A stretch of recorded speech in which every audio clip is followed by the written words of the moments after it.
Okay, I think we'll go ahead and get started. Good afternoon, everybody. Hi, it's great to see everyone, and welcome to this special meeting that we're really pleased to present to you today. I'm really happy to see your faces. I wish we were doing this in person, but we hope that this is the next best thing for you.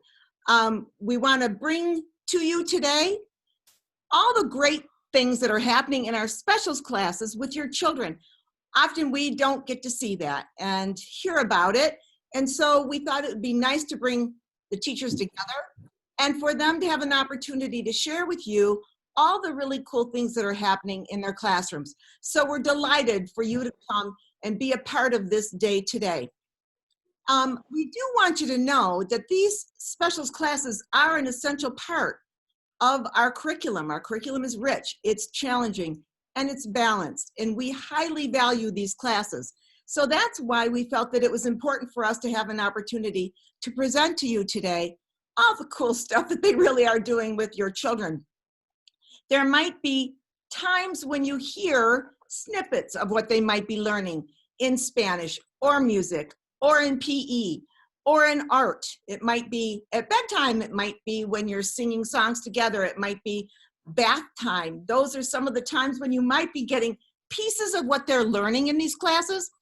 But I thought it was really nice for us to have an opportunity to share with you the richness of these programs. So today we're really pleased to bring to you our 5 specials teachers. We're going to be presenting to you Kirsten Renas, our music teacher, Brett Rossberry, our PE teacher, Lynn Manuel, our art teacher, Tony Lombardo, our technology coordinator, and in Spanish is Carlos Chavez.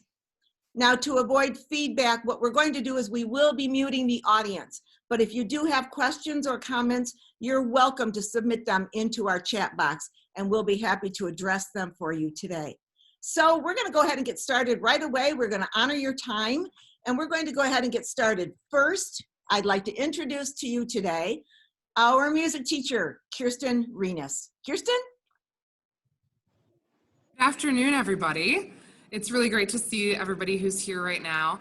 I'm your music teacher, Miss Kirsten, and I received my bachelor's in music education from Central Michigan University, where I majored in voice, and I got a minor in cello. I also play the piano, I play the bass guitar, a little ukulele, and of course, I'm a music teacher, so I play the recorder. This is my 5th year teaching at Dearborn Heights Montessori, and I am just ecstatic to have found this great home. When I'm not at school, I sing professionally with different organizations in the area. I play video games, and I make a mean cheesecake. My goal every year is to give your children the gift of loving music. That's my main goal every year. We're still singing and playing instruments in a safe manner, but we're also incorporating more listening and hands-on practice of musical elements this year. I'm including an additional goal for the year, which is finding peace through understanding music. This includes more opportunities for mindful listening to music, as well as times of guided breathing and stretching to music to calm our minds and bodies while we navigate this difficult time. We've taken many safety precautions this year, including sanitizing instruments between uses, reducing the amount of whole group singing for older children to limit the spread of aerosol particles, and only having 1 group of students in the music room per day. We're going to start with our toddler music classes and work our way up. So in toddler music, we meet twice a week in the toddler room, where I come in on Mondays and Fridays for about 20 minutes. For every level, I'm going to start with the basics that we learn, and then every level we're just going to build up what do we add to that. So in toddler music, we sing songs that are mostly led by me. Very few of the toddlers will sing along, but when they do, that's exciting. Sometimes we sing silly songs, sometimes we sing songs that tell a story, sometimes our songs help us count. We perform finger play and action songs like Itsy Bitsy Spider and Head, Shoulders, Knees, and Toes. We keep the beat while listening to music and singing songs. We might keep the beat on our bodies or with handheld instruments. Children are introduced to handheld rhythm instruments such as the jingle bells, the maracas, and the rhythm sticks. We move to music and we explore loud and soft, fast and low, and fast and slow, and high and low pitch. So we start with those big extremes. In preschool and kindergarten, I see our pre-K children on Mondays and Fridays for 25-minute classes. Right now, I'm going into their classrooms, but within the next week or two, we'll start having them alternate coming to the music room so we can spread out a little bit more easily for movement activities and singing with the piano. On Mondays, Ms. Jenna's class will come to me, and on Fridays, Ms. Christie's class will come to me. In pre-K music, we review concepts from the previous level and we build on them by also introducing echo songs, call and response songs, and a wider range of notes for them to sing. We still keep the beat while listening to music, but this time students introduce their own ways of keeping the beat on the body. And we use movement to show what we hear in the music. We use handheld instruments to accompany our singing, and we introduce a wider variety of instruments, such as triangles, drums, hand chimes. Now we're introducing some melody to it with hand chimes, and sand blocks. We play games that encourage solo singing, and we reinforce musical concepts, we've learned so far. We're also introducing the concept of musical notation and primitive composition, just with things as easy as drawing a line and singing how high and low that line goes. I see our lower L students on Tuesdays and Thursdays for 40 minutes. On Tuesdays, they are the class that comes to my room, and on Thursdays, I come to their class. I meet with our virtual students once a week via Zoom, and I also provide them with activities they can do on their own during the week. In lower L music, we build on previous levels by also learning how to read notes on the staff, as well as learning more about the different elements of music: rhythm, pitch, melody, harmony, form, texture, expression. We learn about one new composer each month and listen to their music. We experiment with elements of music through individual and group compositions, and we incorporate keyboard instruments like the xylophone, metallophone, and glockenspiel. Upper L, I see our Upper L students on Tuesdays and Thursdays for 40 minutes. On Tuesdays, I go to their classrooms, and on Thursdays, they come to the music room. I meet with our virtual students once a week via Zoom and also provide them with activities they can do on their own during the week. Upper L music looks very similar to lower L music as far as the structure and the concepts are concerned. But in Upper L, we delve deeper into those concepts. We learn more complex songs with multiple parts, and we incorporate more composition opportunities, especially for more formal written composition. Upper L students are also studying the ukulele this year instead of recorder. So this is the instrument that they're using this year. This is the exact version that they are using. It's a safer option for our students this year than recorder because recorder is a wind instrument. We don't need those air particles blowing all over the place now. Students are learning to play a variety of chords, learning to accompany themselves while singing, and learning how to tune their instruments. We are all really excited about ukulele this year, and we can't wait to see how it goes. The Upper L kids had their first lesson on ukulele last week, and they were just as pleased as punch. So we're really excited. Finally, with our middle school elective, I see 2 to 3 students each unit for beginner piano.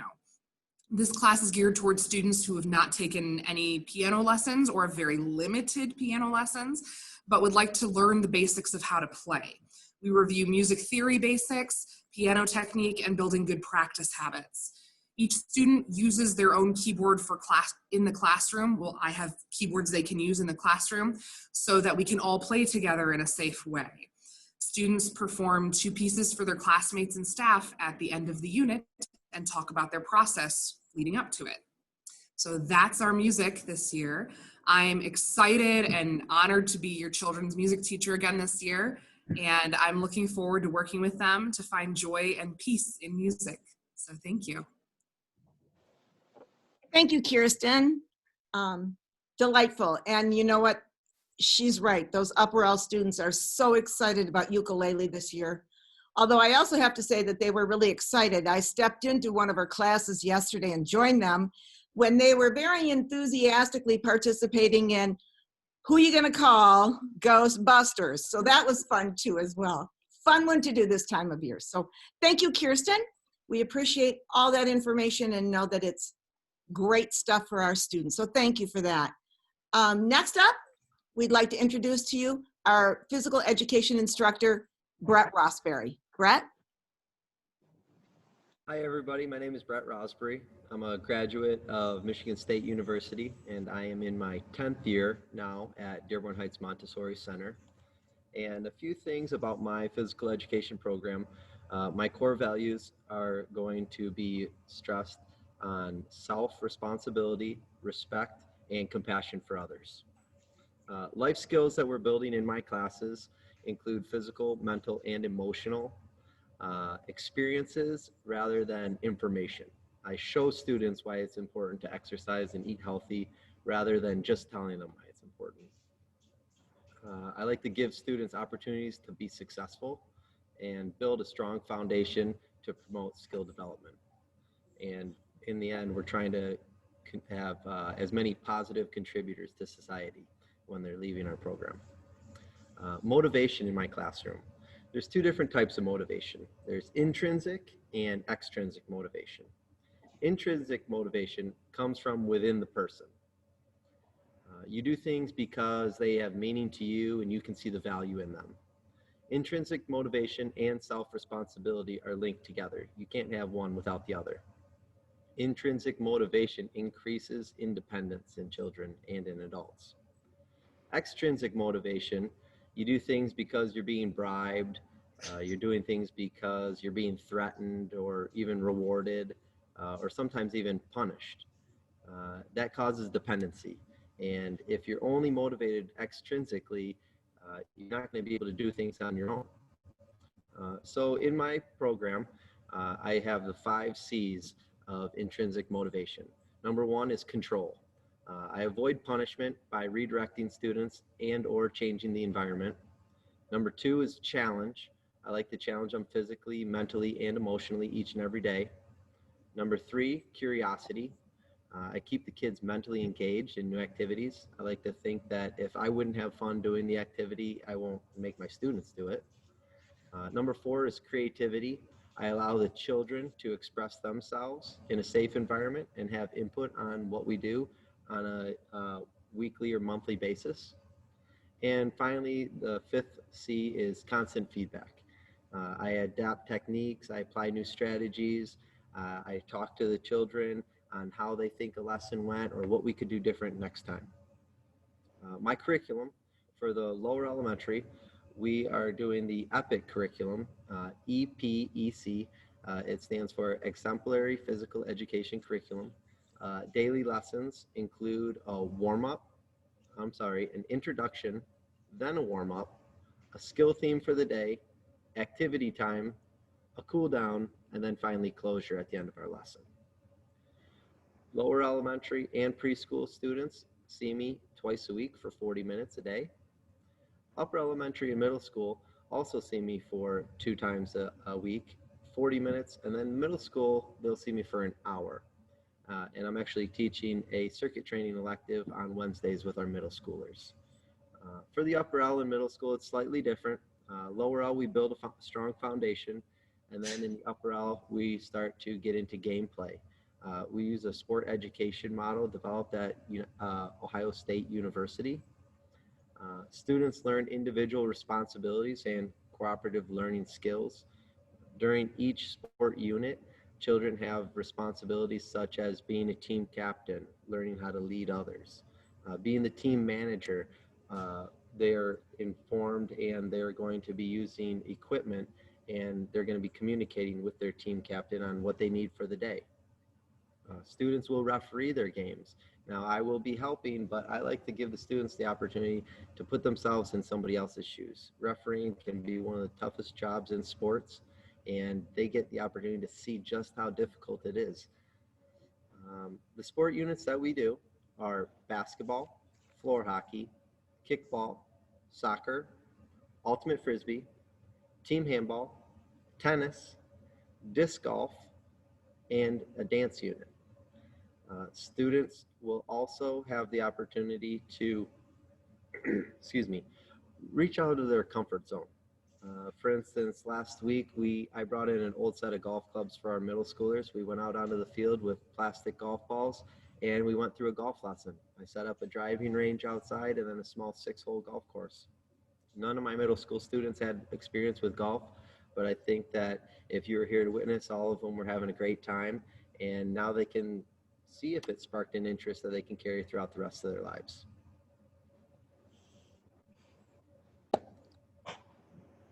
And that's my program.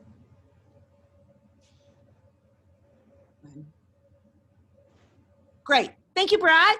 I see Thank you. applauding. Thank you so much, Brett. And of course, that's always a special time of the day for each one of our students when they come into your program. Thank you so much. We really greatly appreciate that. And now, next up, we'd like to introduce you to your children's art instructor, Lynn Manuel. Lynn? Good afternoon, everybody. I'm Lynn Manuel. I'm the art director here at Dearborn Heights Montessori. I've been here for many years and still enjoying all my years. I went to the University of Toledo. I began taking art lessons at the Toledo Museum of Art at the age of 8. Not that I was a prodigy, just that some teacher thought I was pretty good, so she decided that I should go into the museum to have some more experiences. My children also went to school here, and they're both now high school teachers. I think it's important to remind everybody that art stimulates both sides of the brain. It teaches children that there are multiple solutions to problems, and it helps children develop self-confidence. And I think so it has all kinds of elements beneath just the picture that you're seeing that the student has created. In preschool, I meet with the children on Mondays.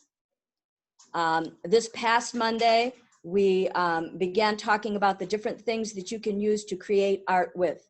So they saw examples of one puppy who I call Picasso the puppy, drawn in pencil, crayon, pen and ink, so they could see how it's the same shape, but it looks different by what the artist uses. The next meeting that we have, we need to use our imaginations. We are going to create a time machine using our favorite color and our favorite shape.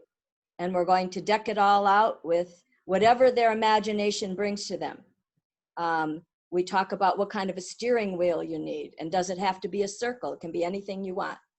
The reason we create a time machine is that each week thereafter, we're going to travel back in time to find out what kind of art there was. So we live at number 10, we go back to number 1, that's the early humans. And I always bring something in. Here is some burned up charcoal. And I ask them if they really think you can make art with that. And as we move through time, we'll stop off in the Renaissance and we'll meet Leonardo da Vinci and his friends. And I remind them they are not Teenage Mutant Ninja Turtles, that they borrowed the name. And then we go further on. We'll, at some point, we'll meet the Impressionists. And I always have a story. Here's a story about the magical garden of Claude Monet. And I always try to have things that the children can look at that are real from that time, self-portraits of the artists, artifacts. Here's an artifact of ancient Egypt, so that the children know that there are real things. It's not just in a book. By the time we get to the end, we are talking about Andy Warhol and Georgia O'Keeffe, an artist of the 20th and sometime I'm going to stick in a 21st century one like Romero Brito. The extended day students also, they attend that class, but then they have an extra class, an art studio class, where we talk about the elements of art: line, shape, color, pattern. I have a story that goes with each work that we do. This past week, we traced our hands and then put straight lines, curved lines, zigzag, and dotted, creating patterns all over our hands. on paper, not on our real hands.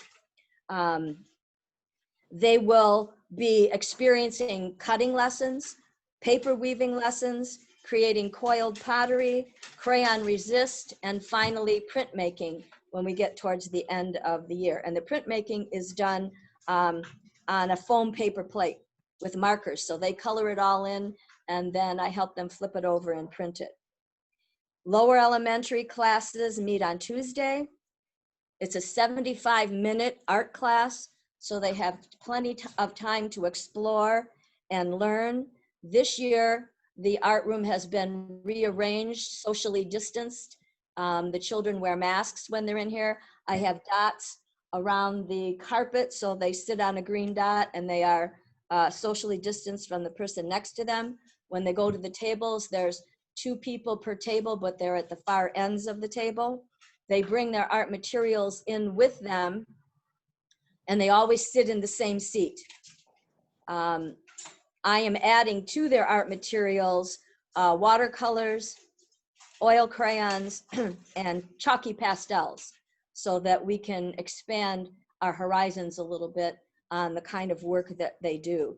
So far, they did a very simple work. We had a lesson on crayons.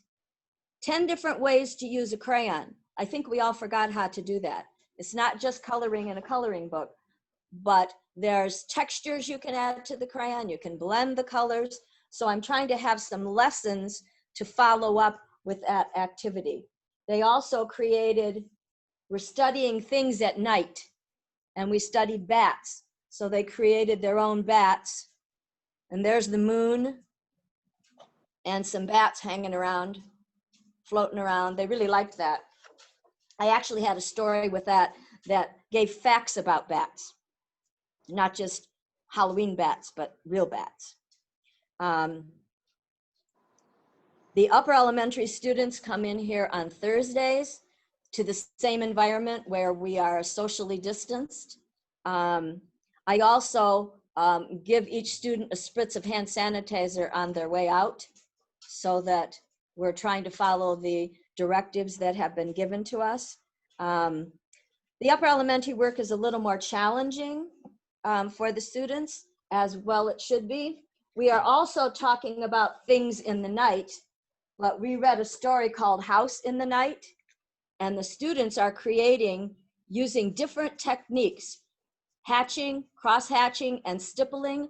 All they used was a white pencil on black paper, and then they cut out some gold color. So if you looked at a house in the night, the lights would be on, so there'd be a little glow from the windows. So it's something different. Actually, I don't like to do the same thing over and over, so we've never done this before. I think it challenged them. Stippling is like almost like little dots, something like what Surratt would do. And I was pleased to hear that a lot of them remembered from their lesson in preschool when I taught them ... Surratt as a way to remember it. So they say it like automatically. That was fun. They also, I had some crayon lessons for the upper elementary, but it's more advanced. They're drawing animals with attitude. And this is a red panda. And the background, if you look carefully, is bamboo. So this student really, really, really brought in what made the animal real for him. And that's kind of what I'm looking for. There are other lessons, macaws in the night, and they'll be using oil crayon with that. So I have lessons planned. Some materials, because of COVID, are delayed in being delivered. So we're still enjoying ourselves. And right now, the upper elementary started folk art. And they are creating art similar to what we find in traditional Mexican art. Designing cats and roosters with a lot of decor, and then cutting out flowers to add to the page. So they're in the midst of that. Nobody has finished that particular work yet. When we get to the middle school, there's a middle school elective on Wednesday afternoons. The beginning of that lesson is I come up with some sort of a theme. This year it's landscapes. Last year it was still life. The student then finds an artist that they really love their work and use that artist style to create their piece of art. Last week was the first week for that, and the 3 students immediately chose artists, which doesn't usually happen. So it was kind of interesting. One student chose the illustrator of Calvin and Hobbes. He wants to do the backgrounds from that. The other 2 students, one chose Vincent van Gogh and the other chose Monet because they like the color and the complication of Vincent van Gogh's work. They need to write a research paper so they really know their artist and their style. I try to tie it into whatever the theme in the classroom is for that moment. Sometimes it's structures, sometimes it's elements. And I'll say to them, what structures were in place that helped this artist or hindered this artist? That's the first thing that they do. Then they begin sketching. We do time sketches, 1 through 6 minutes. So they realize that they don't put all the details in their 1 minute sketch. And then they take that sketch and transfer that to canvas. By rubbing charcoal on the back, you flip it over on the top, draw with a pen, and all your lines are then on your canvas that you need for your basics. It's not every detail because that's all done with paint. So they will learn the process of transferring, they'll learn how to sketch, and painting techniques. I have a DVD for them on simple acrylic techniques. It also shows them how to wash the brush, which is very important. If you let it dry in there, the brushes are no longer able to be used. Finally, at the very end, they have a presentation day with all the electives, and they will present their work to their fellow students. They'll talk about their artists, but they'll also talk about their experience. What was it like? Did you struggle with? What was easy? Did you really like painting with acrylics, or would you choose something else if you had an option at another time? That's all I have in my paint box for today, so I'm going to send it back to Miss Laura. Well, that's certainly plenty to have in your paint box, Lynn. It's overflowing. For sure, it is overflowing. And again, the students are really actively involved in this class as they are with the others too. Always interesting, always productive, always fun. And again, and I know the teachers are sharing this with you, but in addition to really providing rich specials curriculum to your children, we are so grateful that they have made all the protocols and all the policies that we have set forth, that they have put them into place and that they have made it work so that your students are still continuing to have all the rich classes and the rich curriculum that they deserve to have. And I'm really pleased and proud of these teachers that they're making it work. So thank you. Next is the person that I call the Magic Man. His name is Tony Lombardo, and he's our technology coordinator. I call him the Magic Man because I will reach out to him with some problem that I have with my computer or anything technological. And it's very confusing for me. He comes in, he pushes a button, and it all goes away like magic, and it's perfect. So he is magic to me, and I know he's magic to our students as well. So I'd like to introduce to you Tony Lombardo. Hi, I'm Tony Lombardo. I'm the technology coordinator here at Dearborn Heights Montessori. So I'm going into my 15th year here at the school. And with the technology coordinator, what that means here is that I assist the staff and students with any technology needs or questions that they have. I take care of the technology needs around the building, and I deliver the technology curriculum to our students here. Growing up and still living across the border in Windsor, I have a computer science degree and a degree in education from the University of Windsor. So technology classes start at the first level here, and I see the groups once a week. That's true in lower L and upper L. They come to see me in the computer room here once a week. Students are coming into the school very familiar with technology nowadays. Right from first grade, they've been exposed to smartphones, tablets, laptops, other smart devices. Even earlier than that, they know what they're doing basically. And the goal while they're here though, is to get them familiar with technology that'll help them in their classroom and with tools that'll help them with their problem solving skills and even creativity. So the first thing we start off with is just getting comfortable with the computer. They practice with the keyboard and mouse. They get familiar with starting up a program, things like saving and retrieving their work, sending work to the printer, even just turning the computers on and off, just being really comfortable with them. For the most part, we use online tools now, such as typing.com for keyboarding, and even websites like that, typing.com, they've gone beyond keyboarding to computer basic skills, and they even do coding now. So as they progress, other programs and websites get introduced to show that computers can be more than just about playing games or watching videos online and things like that, but they can be used for creativity, for research, for problem solving.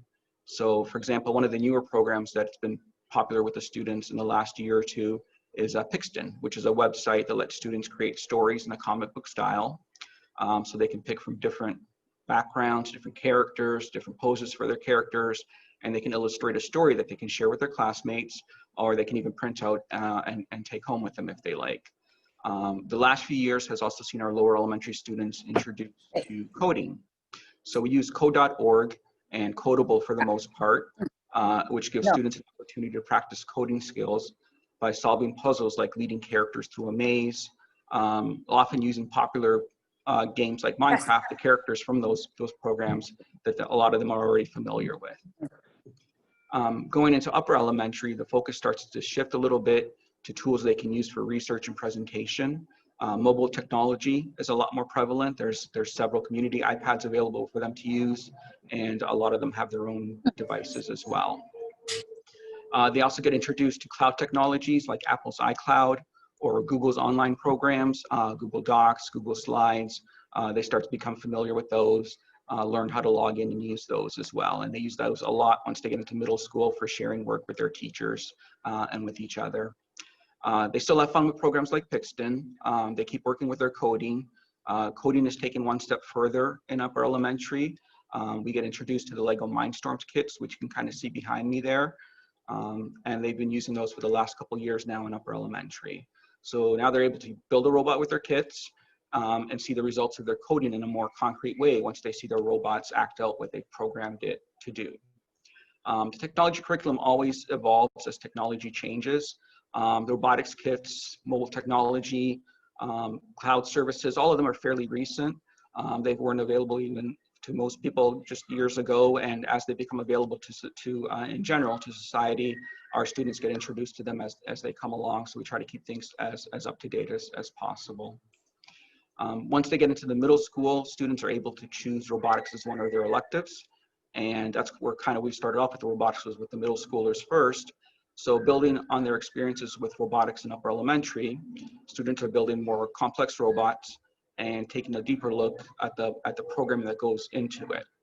They also look at how robotics are used in the world today, from healthcare to the automotive industry to space exploration and any other areas that the students might be interested in. There's some way that robotics and even artificial intelligence is affecting it today. Usually the middle school students, they'll have a group that's interested in helping out with technology needs in the middle school or around the rest of the school. So they may do things like help with projectors and other AV needs with their classmates, or they may help with things like lights and sound for any productions that we're able to do during the school year here, basically. So they're always happy and thrilled to help out with that for sure. So overall, I would say the goal of the technology curriculum is to show students how they can use technology in a productive way. Whatever they may be interested in, if it's storytelling, if it's coding, if it's robotics, there's usually some way to take it a little bit further with technology. And I also have a pretty steady stream of students that come to my door, either here or in my office, to come see me throughout the day. So they might need help with technology, or they might have questions about it, or they're just trying to get something done and they have questions for me, and I'm always very happy to help them out with that and get them going with technology just a little bit further. So that's an overview of a little bit of what I do here during the day. Thank you. Thank you, Tony. And that's a full program, that's for sure. And we're all grateful to you because all of us here in the school, in addition to the students, rely on Tony to help us out. So thank you very much. We appreciate hearing some of the things, the great things that are happening in your class as well. And last, finally, but not least, is our Spanish teacher, Carlos Chavez. Carlos? Yes. Hola, mi nombre es Señor Carlos. I am 45 years old. I have 20 years of experience in different schools. I have 5 children, and I am from Peru. I have a degree in arts from the University of Art in Havana, Cuba. I also write theater for children in Spanish. In 2016, I obtained the National Prize for Children Playwriting in Peru. And I have been in Michigan for 10 years. Here in Michigan, I have been a Spanish teacher in different schools for Cornell Montessori, University Preparatory in Detroit, and Somerset Academy. Also, I am owner of Bright Loritos, is a foreign language academy for kids from 1 year to 14 years old children. We have 3 locations in Oakland County, in Troy, Novi, and Rochester. This year, I am teaching at all levels and Dearborn High Montessori. And now I want to talking about benefits and methods. So children can acquire language like learning to walk, no, because it's a natural process for them. They naturally absorb second language through play and exploration. So I want to share with you some benefits. Many studies agree that exposure of child to a foreign language improves the brain for planning, solving problems, and performing various other mentally demanding tasks. So for this reason, exposing child to another language will improve your child's overall academic performance. Early foreign language exposure create an impression for different cultures that prepare students to become aware to the world around them. And yeah, so the Loritos methods. So Bright Loritos is have different levels, no? With Loritos meaning parrots. So we have curriculum for parakeets, for parrots, and for macaw. Okay, we promote world language acquisition through immersion, comprehensible input-based language, communication, and play. The method is backed by a dedicated team of language experts. I try to stimulate a child's natural way of learning language by exposing them to meaningful language input and make a communication comprehensible, okay? Through the parroting, so repetition, parroting, okay, of high frequency vocabulary and phrases during each unit. What we do in class, so we use models of TPR, so it's a total physical response, so I can say mirar, no, o escuchar, o caminar, correr, okay, and TPRS as a teaching proficiency through reading and storytelling to make language input comprehensible. We communicate in target language during the entry class, so you know my English is no good, okay, but so it's better for all kids. So we rely on teaching high frequency word and phrases in engaging context through activities and games. We use facial expression, we use drawing, visual, we integrate music and art, and with language learning. We create lyrics and sing to reinforce high frequency vocabulary while practice pronunciation. We practice writing and reading in the target language. We start to create computer learning resources for family and students, because for the special year, yeah, you know, the last year, we in the academy we try to all curriculum put in for Zoom, for online, with play and some. Okay, in preschool I'm teaching Monday and Friday, 30 minutes for group. Our goal at this level is for children to have an approach to Spanish through song and games, checking numbers, colors. The whole year will divide into units. I use the Parakids curriculum, okay, for this age.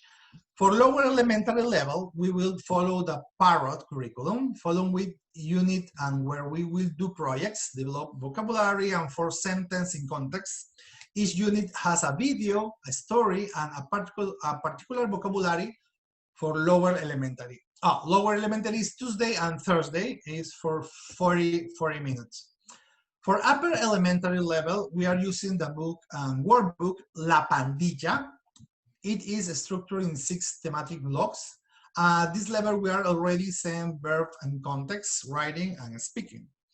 For middle school, we're using the book Avancemos. It also has a workbook. For 7th grade, we have a book A, and for 8th grade, we have book B. We will have friendly quiz every week, okay? It's very friendly, and to see the progress of the students. For students who are doing school online, I have all the book and resources in PDF, and I will share them class by class all in the morning.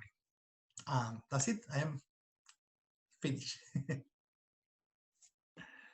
Well, thank you, Carlos. Thank you very much. I would like to thank everybody today for coming to join us for this meeting. I hope it's given you some snippets of conversation that you can share with your children. Often we'll go home at night and say to our children, how was your day? And they'll, great, great, what happened? Well, I had snack. And you're like, yes, what else? So I hope that by hearing from each one of these 5 special teachers, hearing what they're doing and the richness of what your children are receiving in their classes gives you an opportunity to talk with your children about, did you do this in gym today? Or what about Spanish? And, gives you a framework to have a discussion with your children. And that was one of the things that we were hoping to accomplish today, in addition to giving you a good overview of what's happening within the walls of our school and with your children each and every day. Again, we'd like to thank all of you. I'm not seeing questions coming up in the chat box, so we would like to thank you all for joining us today. We hope you found it helpful. Oh, wait, here comes a question. Yes, you may ask questions. Someone just asked, may we ask questions? Absolutely. Waiting to see if it comes up.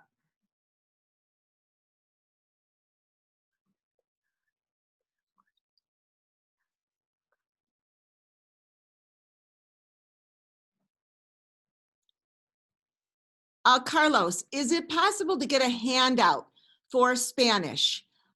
It would be helpful if we knew the age of your child.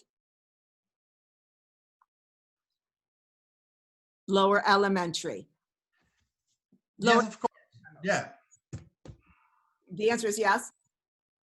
Okay, I can make a note for that as well for you. It helps if we can review the words at home. They want to follow up with you. That's great. That's offering wonderful support at home, and it's really encouraging the children to continue to learn. Muchas gracias, Carlos. De nada. That's great. If there are other questions, we're certainly happy to help you with those questions and answer anything that we can. Otherwise, we would again like to thank you for joining us today to take time out from your special worlds. I know a lot of you are working at home, so thank you for taking time from your lives to come and learn about what's happening within our walls that unfortunately for now, you can't come in, but we're gonna let you in as soon as we can. As soon as we can open those doors, we can't wait to welcome you in. In the meantime, please stay well, please stay healthy, and we will take great care of your children when they're with us. Thank you.